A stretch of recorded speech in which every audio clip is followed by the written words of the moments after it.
Hi, thanks for joining me. Today I'm going to be going over problem 2 from round 1 of the Imperial College Maths competition. As always, I'll leave a link in the description below with details of the competition.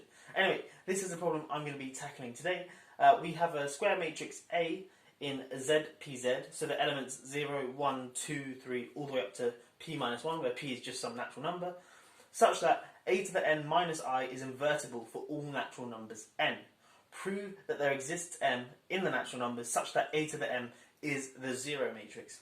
Now just a few points to point out is this thing here, ZPZ, that basically means we're looking at all the elements in the matrix modulo p. So when we take a squared, so we do a times a, we may get some elements bigger than p, but then we just reduce them down modulo p. So all the elements in a to the m, for any m, is going to be in the set 0, 1, 2, 3, all the way up to p minus 1.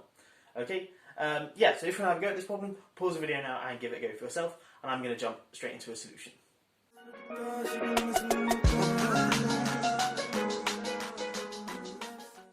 Okay, so there are a couple of different ways you can solve this problem, but the simplest way is essentially just only a few lines long, which is beautiful.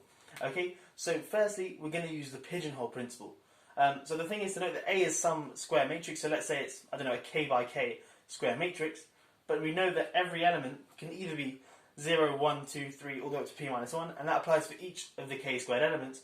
So in total, any such matrix, well, there's only k squared times p such matrices, because the first element has a choice of p different elements to choose from, same for the second element, third one, all the way up to the k squared element. So there are only k squared times p such matrices. So that means in particular, if we look at this list of matrices here, a squared, a cubed, all the way up to say a k squared times p, a k squared p plus 1. So there are k squared p plus 1 matrices here, all in that set. So in particular, by the pigeonhole principle, two of them must be equal. Okay, let's just quickly go over that again. There are k squared p matrices, k squared p plus 1 matrices I've written here, but in the set, so each of these falls in a set which has cardinality k squared p, but in particular then it must be that two of them, or at least two of them, are the same.